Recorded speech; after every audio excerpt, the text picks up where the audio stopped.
Assalamualaikum warahmatullahi wabarakatuh. Innal hamdalillah nahmaduhu wa nasta'inuhu wa nastaghfiruh wa na'udzu billahi min syururi anfusina wa min sayyiati a'malina. May yahdihillahu fala mudhillalah wa may yudlil fala hadiyalah.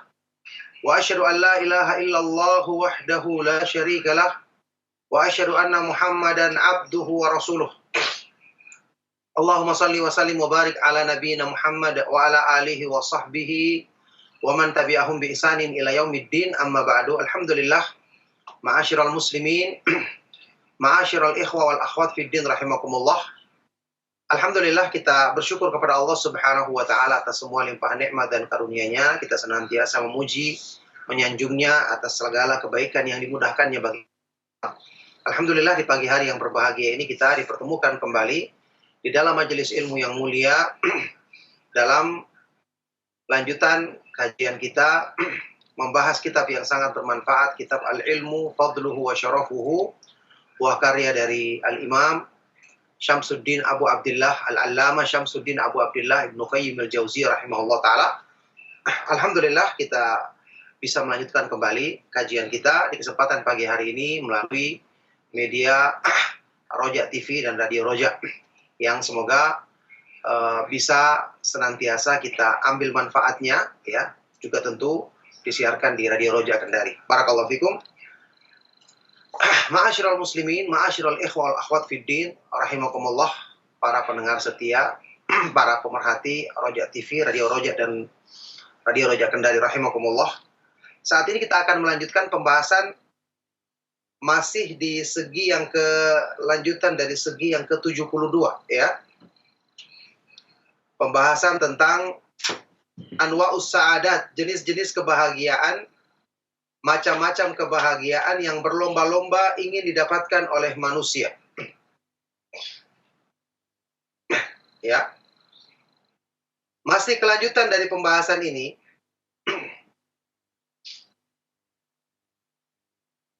Saat ini kita memasuki pembahasan as-sa'adatul tsalitsah, sa'adah atau kebahagiaan, keindahan yang ketiga, yaitu kebahagiaan dengan hati, kebahagiaan dengan jiwa, kebahagiaan dengan ruh manusia. Inilah kebahagiaan dengan mempelajari ilmu yang bermanfaat. Ya. Mempelajari ilmu yang bermanfaat, kebahagiaan dengan mengamalkan Islam, kebahagiaan dengan mempelajari sunnah Rasulullah sallallahu alaihi wasallam. Ibnu Qayyim rahimahullah taala menerangkan di sini tentang kebahagiaan yang ketiga ini. Wa hadhihi sa'adatu la ya'rifu qadraha wa yab'atsu 'ala talabiha illa al-'ilmu biha.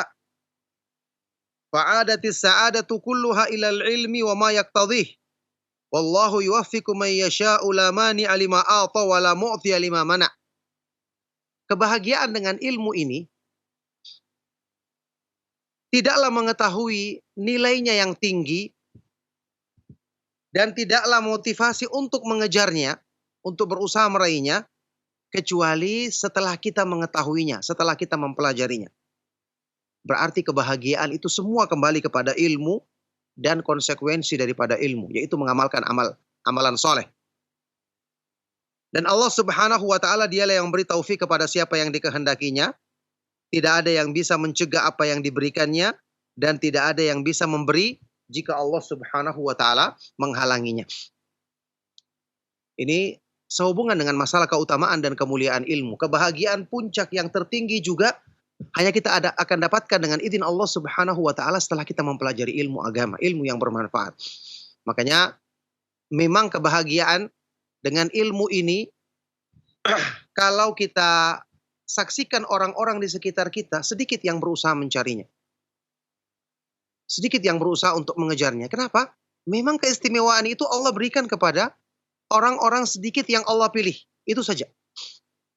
Tidak diberikan kepada semua orang. Kan sudah kita bahas berkali-kali dalilnya dalam Al-Quran dan hadits-hadits yang sahih. Allah Subhanahu wa ta'ala menyebutkan yang sedikit jumlahnya itulah orang-orang yang benar. Wa qalilum min ibadiyasy syakur. Ya. Dan sangat sedikit di antara hamba-hambaku yang bersyukur. Wa ma yu'minu aktsaruhum billahi illa wa hum musyrikun, dan tidaklah kebanyakan mayoritas manusia benar-benar beriman kepada Allah kecuali mereka masih dalam keadaan melakukan perbuatan syirik. Ya, wala tajidu aktsarahum syakirin, dan kamu tidak akan dapati kebanyakan manusia bersyukur. Dan ayat-ayat seperti ini banyak disebutkan di dalam Al-Qur'an. Jadi memang banyak yang menghindarinya dan tidak mencarinya karena mereka tidak tahu. Supaya Allah khususkan, istimewakan hanya kepada hamba-hamba yang dipilihnya, orang-orang yang diberi taufik untuk mau mempelajari, mengkaji ilmu. Kita lanjut, kata Ibnu Qayyim di sini, beliau menjelaskan hal ini. Wa inna ma ragiba aktsarul khalqi aniktisabi hadhihi as-sa'adati wa tahsiliha liwu'urati tariqiha wa mararati mabadiha wa ta'abi tahsiliha wa annaha la tunalu illa ala jisrin minat ta'abi fa innaha la tuhassalu illa bil jiddil mahdhi bi khilafil ulayain. Baik. Dan hanyalah yang menjadikan kebanyakan manusia enggan untuk mencari kebahagiaan ini, enggan untuk mendapatkannya, memang jalan untuk menempuhnya susah. Butuh kepayahan untuk bisa mendapatkannya. Ingat sabda Rasulullah SAW dalam hadis riwayat Imam Bukhari Muslim yang terkenal, huffatil jannatu bil makarih wa huffatin naru bisyahwat. Surga itu dilingkupi dengan hal-hal yang tidak disenangi oleh hawa nafsu. Sedangkan neraka dilingkupi dengan hal-hal yang disukai oleh syahwat manusia. Ya. Jadi permulaannya perlu berpayah-payah. Karena nanti ujung-ujungnya adalah kenikmatan. Kebahagiaan yang hakiki. Wa annaha, dan bahwa kebahagiaan ini tidak akan bisa diraih kecuali melewati jisrin minat ta'ab, jembatan kesusahan, kepayahan. Karena kebahagiaan, kemuliaan ini tidak akan didapatkan kecuali dengan kesungguhan yang besar. Beda dengan dua kebahagiaan yang pertama.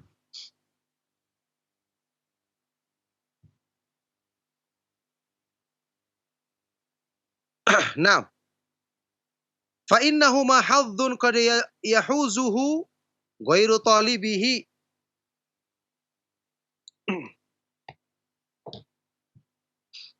Wa bakhtun qad yahuzuhu ghairu jalibihi min mirathin au hibatin au ghairi dzalik. Kalau dua jenis kebahagiaan yang sudah kita lewati pembahasannya, yakni kebahagiaan dengan harta atau kebahagiaan dengan kedudukan, ya. Kebahagiaan dengan harta dan kedudukan yang pertama, kemudian kebahagiaan dengan keindahan fisik manusia, ini bisa didapatkan oleh orang yang tidak berusaha mencarinya. Bisa dihasilkan oleh selain orang yang berjuang untuk mendapatkannya. Ya, misalnya dia dapat warisan, dapat pemberian, atau tiba-tiba dia dapat keuntungan besar tanpa perlu berpayah-payah misalnya. Kadang orang mendapatkan hal tersebut, ya, tanpa perlu berpayah-payah. Beda dengan kebahagiaan dengan ilmu.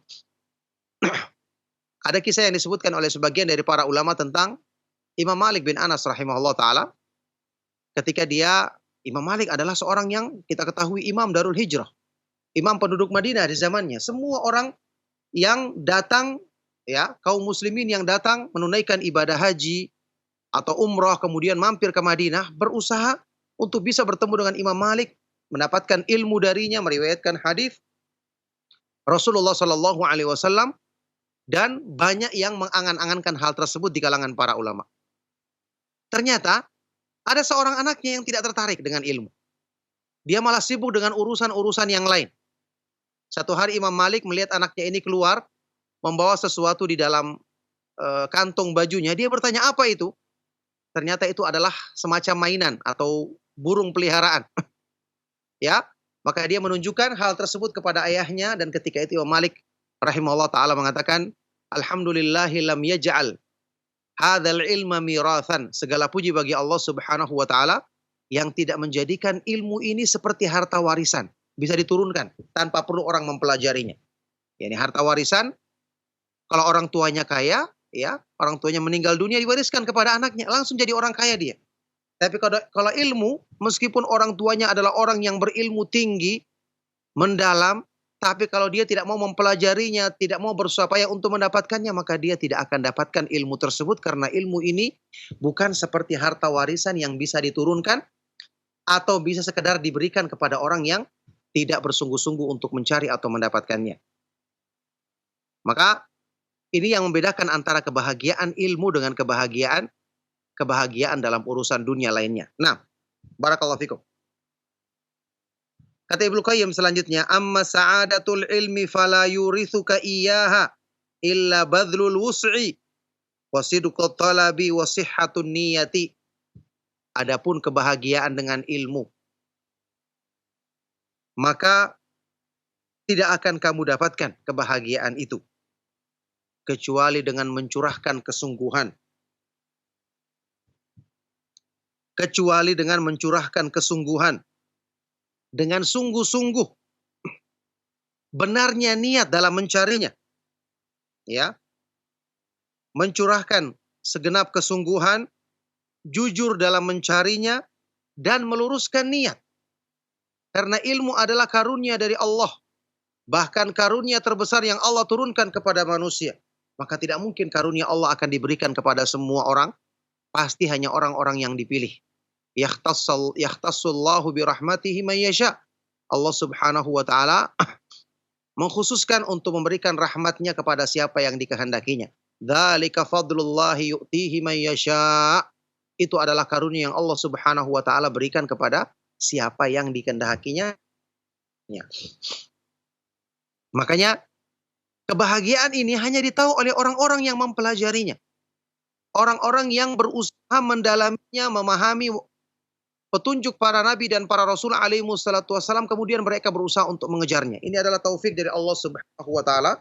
Oleh karena itu, penuntut ilmu ya, mensyukuri nikmat yang agung ini yang Allah Subhanahu wa taala berikan, dan ini merupakan pertanda dia adalah orang yang dipilih oleh Allah Subhanahu wa taala. Makanya pernah saya nukilkan pernyataan dari salah seorang ulama salaf, yang ini juga sering dibawakan oleh Imam Ibnu Qayyim, Syekhul Islam Ibnu Taimiyah dan yang lainnya. Salah seorang ulama salaf yang terdahulu mengatakan, "Lau alimal muluku wa abnaul muluki ma nahnu fihi lajaladuna alaihi bisuyufihim." Seandainya para raja dan para putra-putra, para pangeran, para putra-putra mahkota mengetahui kenikmatan yang kami rasakan dengan menuntut ilmu dan mengamalkannya, niscaya pasti mereka akan berjuang merebut kenikmatan tersebut dengan pedang-pedang mereka. Kalau mereka tahu, mereka akan merebutnya. Cuma karena mereka tidak tahu. Sehingga mereka tidak berminat untuk mengejarnya. Ini para raja, orang-orang yang punya kekuasaan, dia ingin memperluas kekuasaannya. Berperang untuk mendapatkan harta, memperluas kekuasaan, memperluas kerajaannya. Itu yang mereka cari karena mereka anggap itu puncak kemuliaan. Kata ulama ini, seandainya mereka tahu ternyata puncak kemuliaan itu ada pada ilmu agama, pasti kalau mereka tahu ini, mereka akan merebut itu dari kami. Tapi karena mereka tidak tahu, maka mereka tidak melakukannya. Nah, baik. Kata Ibnu Qayyim selanjutnya, wa qad ahsanal qailu fi dzalika. Sungguh sangat indah ucapan seorang penyair yang mengatakan dalam hal ini, fakullil murajji ma'aliyal umuri bighairi ijtihadin rajautal muhala. Katakanlah kepada orang-orang yang menginginkan balasan-balasan yang tinggi, orang-orang yang mengangan-angankan kedudukan-kedudukan yang tinggi, bighairi ijtihadin rajautal muhala, tanpa kesungguhan, tanpa perjuangan, berarti kamu mengharapkan sesuatu yang mustahil untuk didapatkan.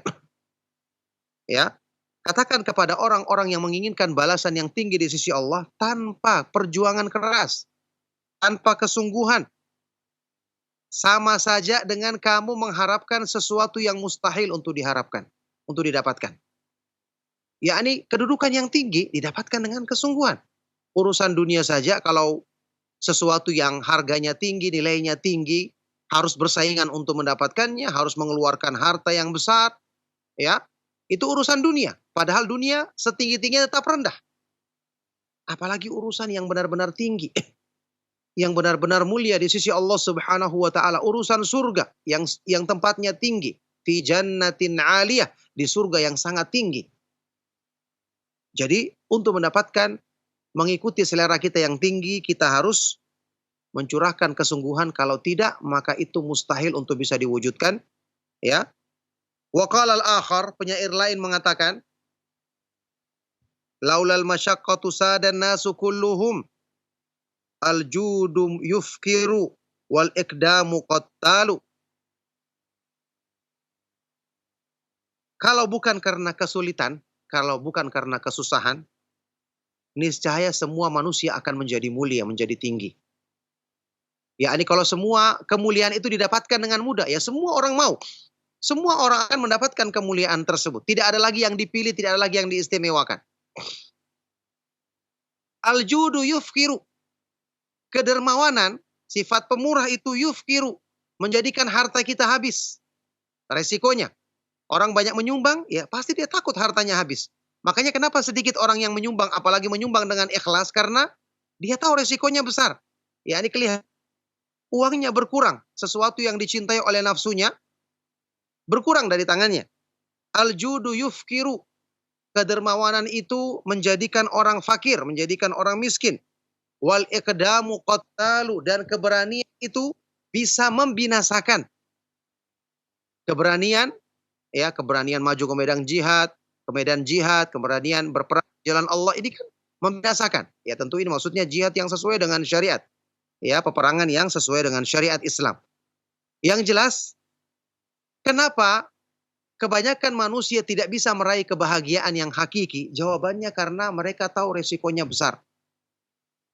Ya, karena kejahilan, ada orang-orang yang sudah mungkin mengetahuinya, tapi dia tidak berani untuk menempuh resiko tersebut karena dia mengetahui ini akan, ya, kalau rajin bersedekah, dia akan jadi miskin.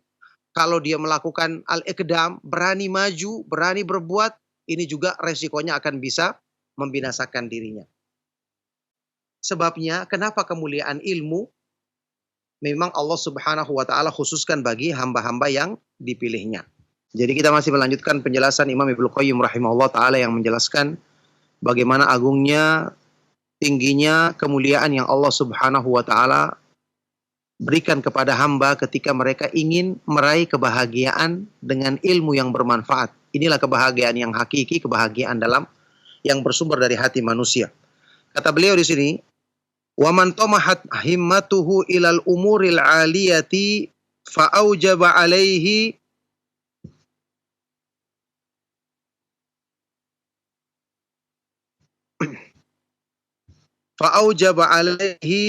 an yasudda ala mahabbatihi turuqad daniyah.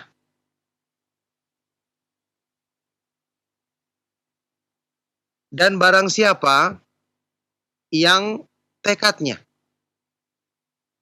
semakin meningkat untuk meraih balasan-balasan yang tinggi, meraih kedudukan-kedudukan yang tinggi, maka wajib baginya untuk menutup dirinya dari kecintaan terhadap jalan-jalan yang rendah.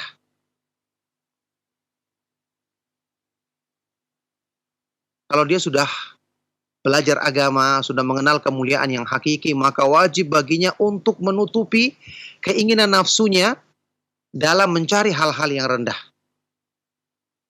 Ini caranya untuk memuliakan diri kita, memantaskan diri kita agar mendapatkan kemuliaan di sisi Allah Subhanahu wa taala. Tidak boleh kita ikut lagi keinginan hawa nafsu kita untuk meraih balasan-balasan yang rendah tersebut, ya.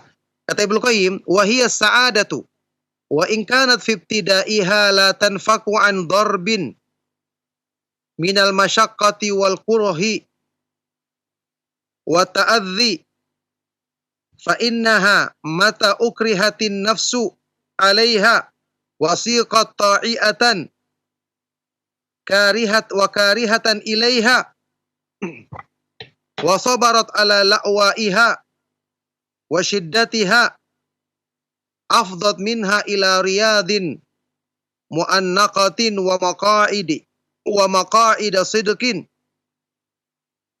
wa maqamin karimin yajidu kulla ladzatin dunaha ka ladzati la'ibis sabiyyi bil usfuri bin nisbati ila ladzatil muluki. Ini adalah kebahagiaan, kata beliau. Ini adalah kebahagiaan yang meskipun di awalnya, ingat tadi kita katakan, surga itu dilingkupi dengan hal-hal yang dibenci. Jadi cuma bungkusnya saja. Kalau sudah tembus sedikit, langsung dapatkan surganya. Ini berlaku untuk kenikmatan dunia akhirat, surga dunia dan akhirat. Ya, meskipun di awal-awalnya tidak lepas dari berbagai macam kesulitan atau hal-hal yang dibenci, penderitaan, ya, akan tetapi kalau kita berhasil menundukkan nafsu agar bisa tetap bersabar menjalaninya, kemudian menggiring nafsu kita untuk mentaatinya meskipun dia merasa berat melakukannya, kalau dia tetap bersabar untuk menghadapi kesulitan-kesulitan tersebut, ini akan membawa dia kepada taman-taman yang indah. Membawa dia kepada maqa'idus sidqin, kepada tempat-tempat yang baik di sisi Allah Subhanahu wa taala, kedudukan yang mulia yang kemudian dia akan dapatkan, dia akan mengetahui setelah itu semua kelezatan yang dalam urusan dunia, kelezatan yang lainnya itu adalah seperti kelezatan atau kenikmatan yang dirasakan ya, kenikmatan yang dirasakan oleh seorang anak kecil ketika dia bermain-main dengan burung, ya, dengan seekor burung. Kenikmatan ini dibandingkan dengan kenikmatan yang dirasakan oleh para raja, orang-orang yang memiliki kemewahan dunia yang sesungguhnya.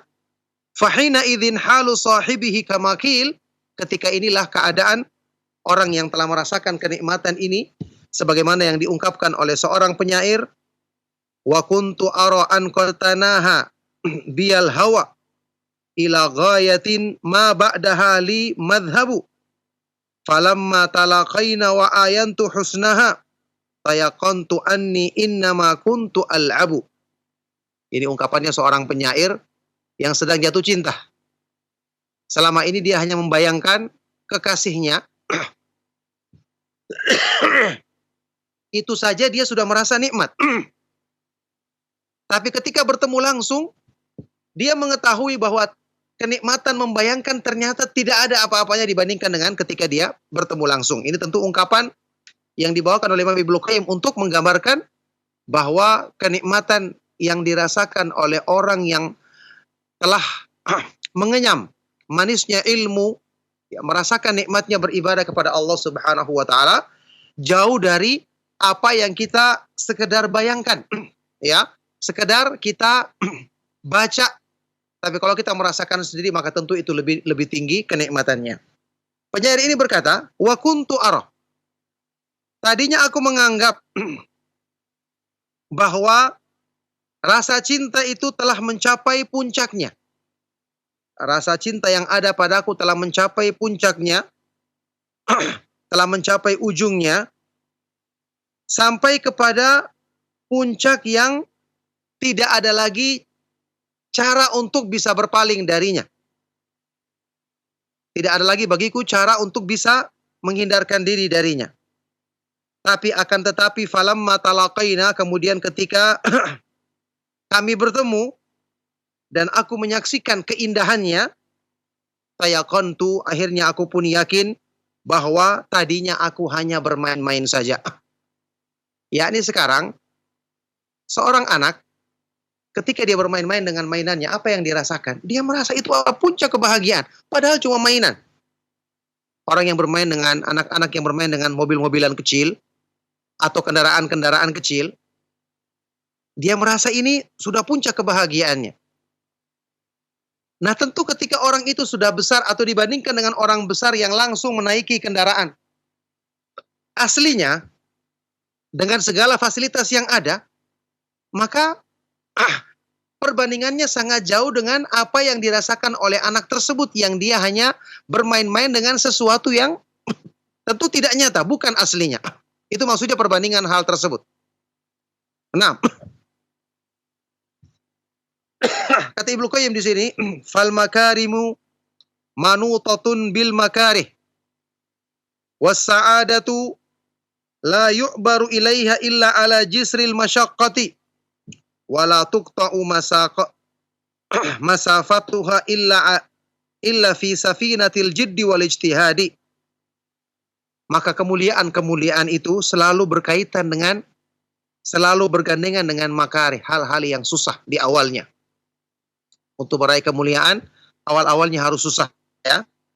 Was sa'adatu, dan kebahagiaan tidak akan bisa dilalui, tidak akan bisa diraih kecuali dengan melalui jembatan kesusahan. Dan tidak akan bisa ditempuh jaraknya kecuali di atas perahu kesungguhan dan ijtihad, ya, mencurahkan segenap kemampuan. Qala Muslimun fi sahihihi, Imam Muslim rahimahullah taala dalam kitab sahihnya membawakan ucapan qala Yahya ibnu Abi Katsir, seorang ulama dari kalangan tabi'in, Yahya ibnu Abi Katsir al-Yamami rahimahullah taala, yang mengatakan la yunalul ilmu bi rahatil jismi. Ilmu tidak akan didapatkan dengan menyenang-nyenangkan badan. Ilmu tidak didapatkan dengan memanjakan tubuh, ya, dengan bersantai-santai. Wa qad qila, dan dulunya ada yang mengatakan man talabar rahata tarakar rahah, barang siapa yang menginginkan kesenangan maka dia akan meninggalkan kesenangan. Ya, ini barang siapa yang menginginkan bersenang-senang maka dia justru akan dijauhkan dari kesenangan yang hakiki. Faya waslal habibi ama ilaihi bi ghairi masyaqqatin abadan tariku. Ya. Seorang penyair mengatakan, bagaimana mungkin seorang kekasih akan mencapai apa yang dicintainya kalau tanpa kesungguhan dia tidak akan mendapatkan jalan selama-lamanya. Ini semua gambaran tentang kebahagiaan ilmu, kebahagiaan yang hakiki. Walaula jahlul aktsarina bihalawati hadhihi ladzati wa 'idhami qadriha latajaladu 'alaiha bisuyuf. Kalau bukan karena kebodohan mayoritas manusia dengan nikmat, dengan manisnya kenikmatan ini, kalau bukan karena mereka tidak memahami agungnya kedudukan ini, ya, kalau bukan karena ini, maka sungguh mereka akan berperang untuk memperebutkan kenikmatan tersebut dengan pedang-pedang mereka, dengan senjata-senjata mereka. Akan tetapi, walakin huffat bihijabin minal makarih, wa hujibu anha bihijabin minal jahl. Akan tetapi, kenikmatan ini, ya, kedudukan yang mulia ini dilingkupi Allah Subhanahu wa taala, jadikan lingkupannya adalah hijab. Hijab perkara-perkara yang kelihatannya susah, berat. Hal-hal yang tidak disukai oleh hawa nafsu manusia. Ditutupi dengan hijab kejahilan. Ada orang-orang yang memang tidak paham sama sekali. Dia tidak mengejarnya. Ada orang yang sudah paham tapi tidak berani menanggung resikonya. Akhirnya dia tidak bersabar. Ya, tujuannya untuk apa? Liyahtassallahu biha man yasha'u min ibadih. Karena Allah Subhanahu wa taala memang ingin mengkhususkan, mengistimewakan untuk mendapatkan kebahagiaan ini kepada hamba-hamba yang dikehendakinya, hamba-hamba yang dipilihnya. Wallahu dzul fadlil azim, dan Allah Subhanahu wa taala memiliki karunia yang agung. Maka inilah kemuliaan ilmu. Inilah yang menjadi motivasi bagi orang yang beriman dan diberikan taufik untuk menempuh jalan ilmu, mempelajari sunnah para nabi dan para rasul alaihi wassalatu wassalam, untuk bersabar karena memang ini adalah kemuliaan yang tinggi. Alhamdulillah, sampai di sini cukup, ya, apa yang kita ambil di kesempatan pagi hari yang berbahagia ini. Akhir dari segi yang ke-72. Insyaallah di kesempatan berikutnya kita akan lanjut ke segi yang ke-73 dari keutamaan dan kemuliaan ilmu. Semoga bermanfaat apa yang kami sampaikan. Saya beri waktu bagi antum yang ingin menyampaikan pertanyaan-pertanyaan untuk kita jawab dengan memohon pertolongan kepada Allah Subhanahu wa taala. Saya persilakan. Sallallahu wasallam wa barak ala nabiyina Muhammad wa ala alihi wa sahbihi wa man tabi'ahum bi ihsan ila yaumiddin walhamdulillahi rabbil alamin. Nah, Ustaz, jazakallah khairan, Ustaz, barakallahu fikum atas materi yang telah antum sampaikan saat kesempatan pagi hari ini. Dan ikhwatal Islam azani Allahu ayyakum, untuk berikutnya kami buka sesi interaktif soal jawab bagi Anda yang ingin bertanya dan memperdalam materi yang telah disampaikan oleh beliau. Kami buka sesi interaktif soal jawab bagi Anda yang ingin bertanya secara langsung. Anda bisa menghubungi kami, silakan.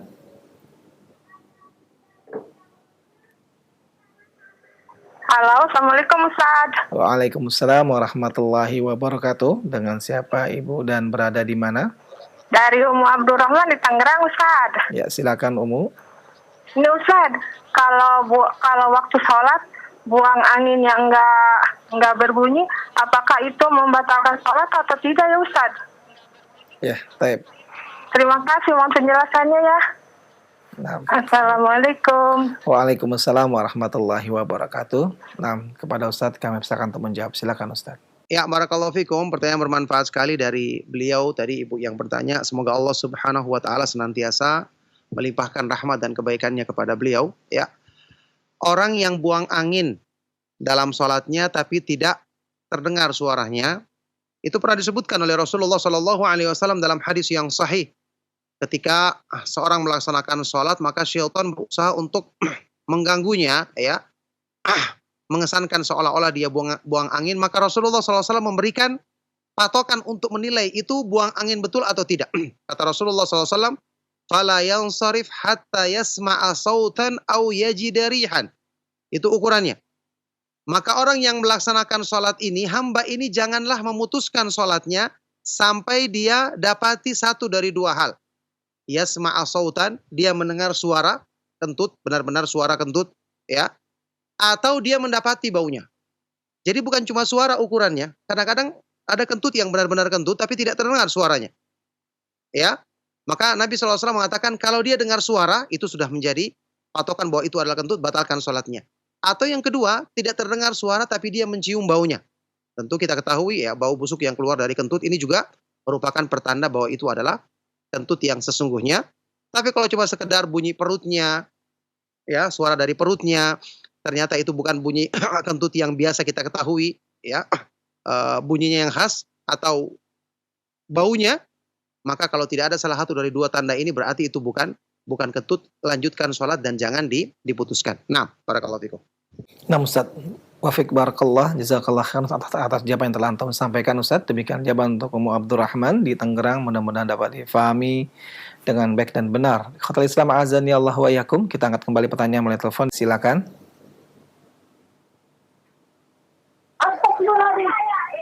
Ya, silakan.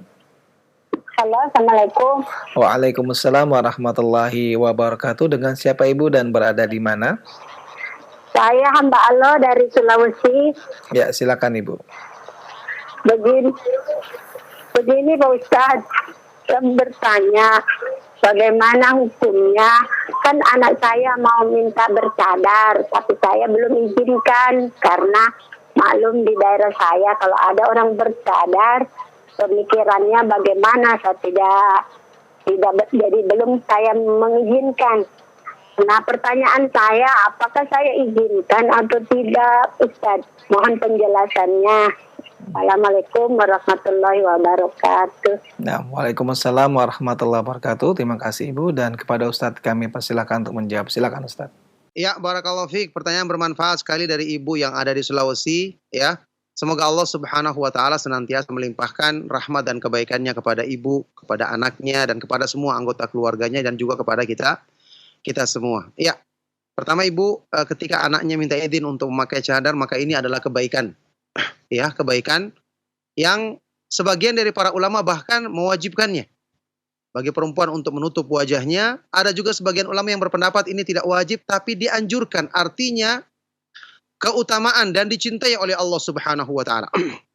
Ya, tidak ada seorang pun ulama yang mengatakan, ulama ahlu sunnah yang mengatakan bahwa cadar itu hanya kebiasaan orang Arab, bahwa cadar itu hanya sesuatu yang boleh dilakukan, boleh tidak. Minimal hukumnya itu adalah kemuliaan dan keutamaan di sisi Allah Subhanahu wa taala. Bahkan tadi sudah kita katakan ada yang banyak juga ulama yang mewajibkannya. Nah, jadi yang kita sarankan di sini, ya anjurkan kepada ibu, hendaknya diterima.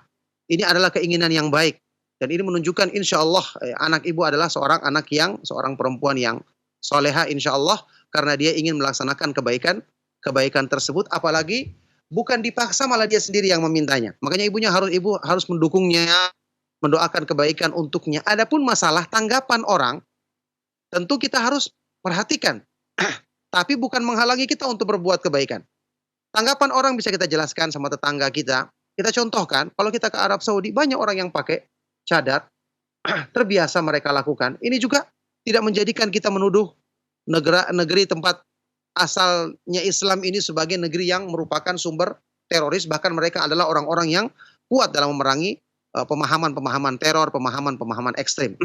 Jadi justru dengan anak ibu yang memakai cadar, kemudian dia tetap bisa berlaku baik kepada orang tuanya, dia bisa mengunjungi tetangganya yang perempuan ya, dia datangi, kemudian tetap berlaku ramah kepada mereka. Ini menjadi contoh yang baik untuk menghilangkan kesan buruk yang salah di masyarakat kita tentang orang yang memakai cadar, yang dikesankan identik dengan teroris, atau dengan pemikiran-pemikiran yang keras. Ini justru kita harus hilangkan, karena ini adalah pemikiran yang salah.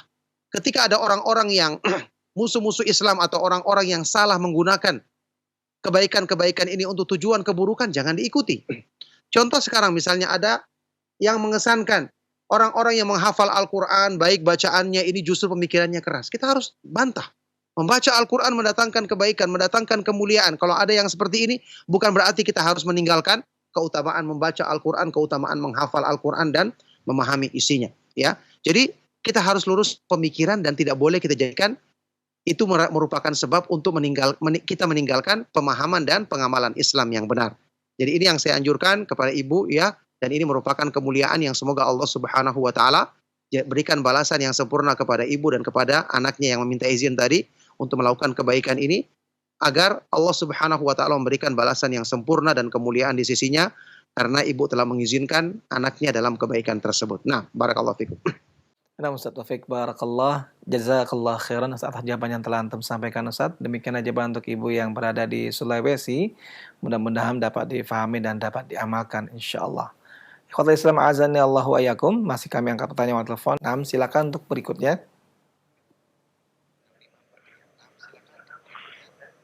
Ya, silakan. Assalamualaikum warahmatullahi wabarakatuh. Waalaikumsalam warahmatullahi wabarakatuh. Dengan siapa Bapak dan berada di mana? Rijal di Singkawang, Kalimantan Barat. Baik, Pak Rijal di Singkawang. Silakan Pak Rijal pertanyaannya. Kalau Hotik Ustaz, semoga Allah Azza wa Jalla merahmati Ustaz bersamaku Hoja TV. Amin. Wafik barakallah. Ini Ustaz, pertanyaan beberapa tahun yang lalu ketika ada tetangga ingin syukuran rumah, dia habis merenovasi rumah, lalu diutusnya lah seseorang untuk mengundang tetangga ke rumah masing-masing. Nah, sebelum yang diutusin itu pulang, Ana menanyakan bagaimana cara acaranya gitu Ustaz. Jadi dikatakannya hanya berdoa, bersyukur gitu. Nggak tahunya sesampai pada harinya ada bacaan Yasinan Ustaz. Nah, ketika itu Ana mengambil tindakan untuk duduk di luar sambil para undangan selesai membaca surah Yasin. Apakah hal ini yang benar Ana lakukan? Mohon nasihatnya, syukron jazakallahu khairan. Assalamualaikum warahmatullahi wabarakatuh.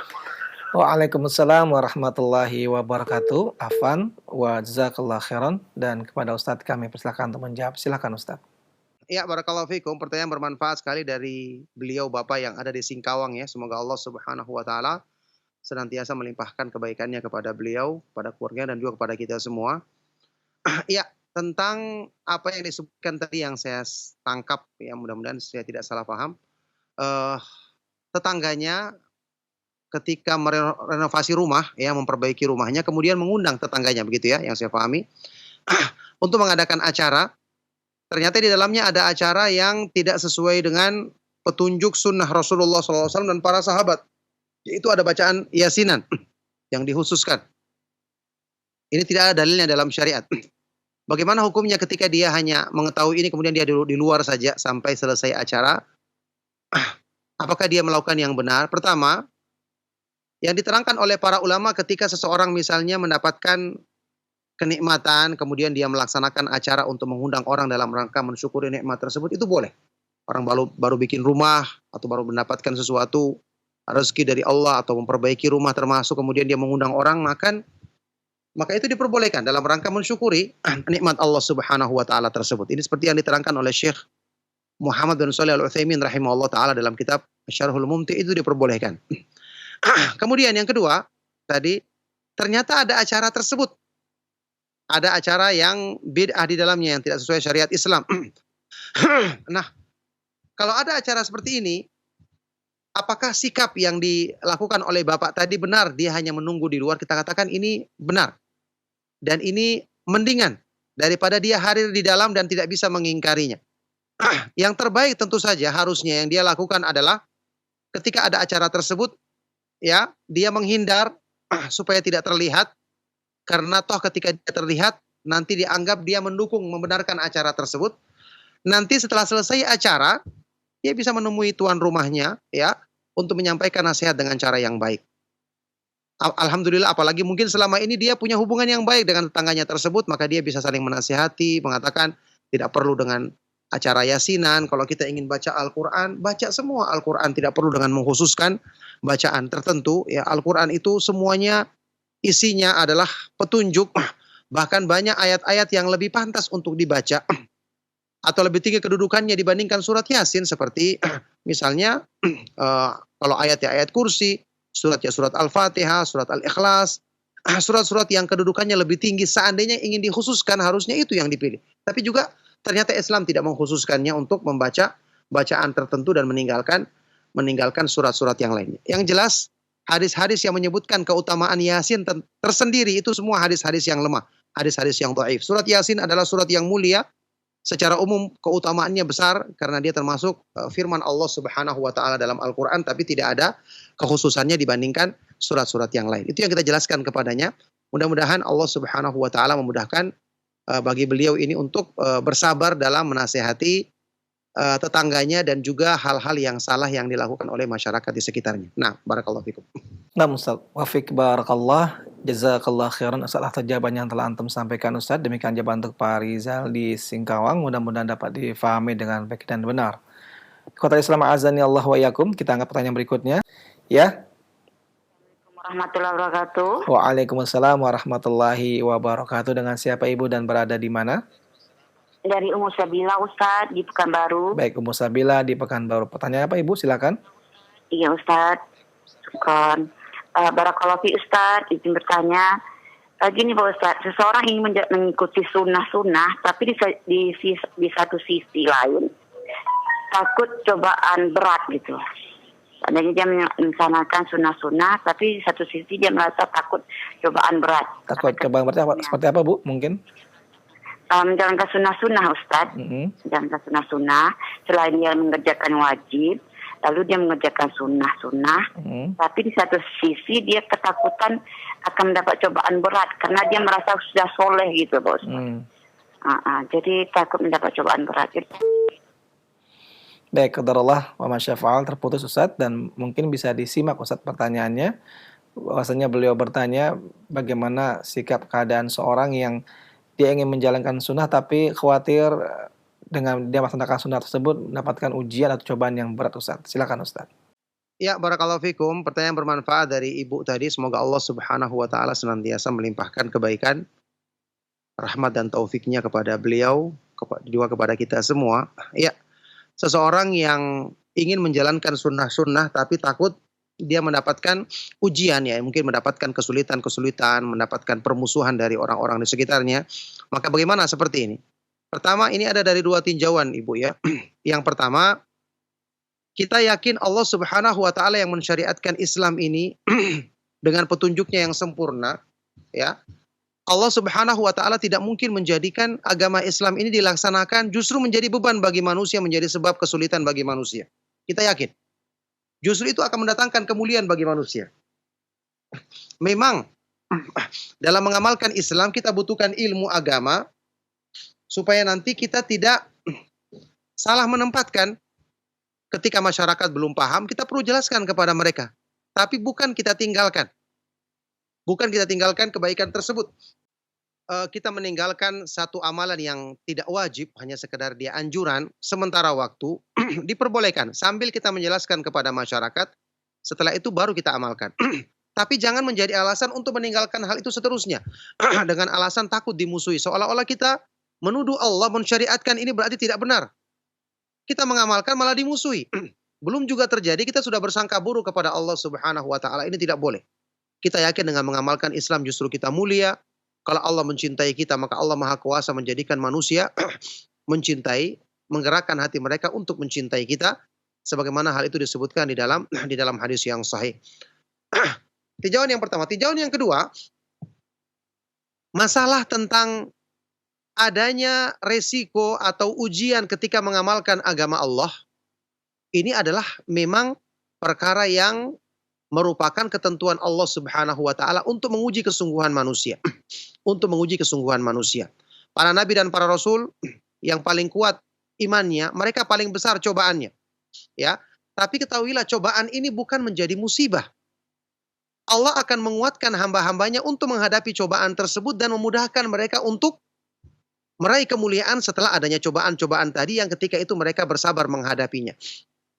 Ya, sekarang apapun yang kita lakukan, kita tidak akan diterima oleh semua manusia. Mesti ada permusuhan. Sekarang orang yang menyelisihi agama Islam, berpaling dari syariat Islam, apakah disukai oleh semua orang?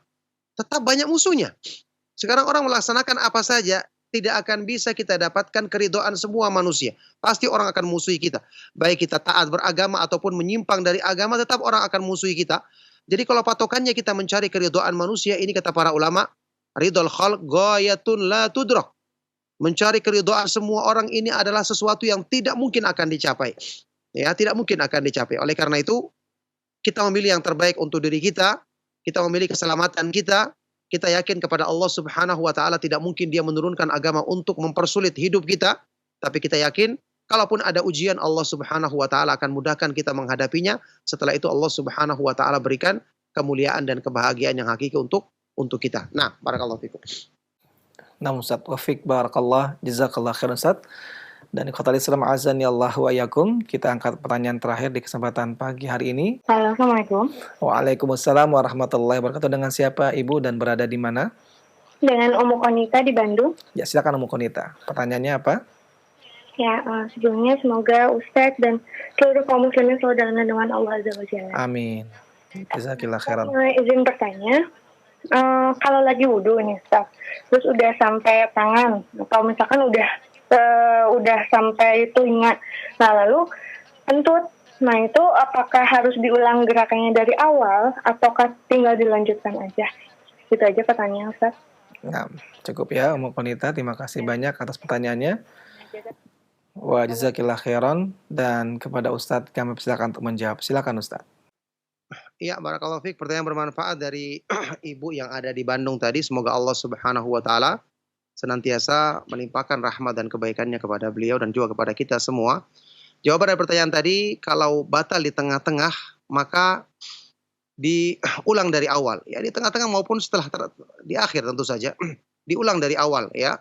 Karena tadi belum sempurna wudunya. Dan juga tidak bisa dikatakan hanya sebagian wudhu mencukupi, tidak. Maka dia harus ulang kembali dari awal berwudhu tersebut sampai kemudian dia menyempurnakannya. Nah, baik, itulah jawaban dari pertanyaan yang terakhir di kesempatan pagi hari ini. Semoga apa yang kita bahas dan kita kaji bermanfaat dan menjadi sebab kebaikan untuk dunia dan akhirat kita, untuk keselamatan kita ketika menghadap Allah Subhanahu wa taala pada hari kiamat nanti. Mohon maaf atas segala yang salah dan kurang atau kata-kata yang kurang berkenan. Sallallahu wasallam wa barak ala nabiyina Muhammad wa ala alihi wa sahbihi wa man tabi'ahum bi ihsanin ila yaumiddin walhamdulillahi rabbil alamin. Subhanakallahumma wa bihamdika asyhadu an la ilaha illa anta astaghfiruka wa atubu ilaik. Wassalamualaikum warahmatullahi wabarakatuh.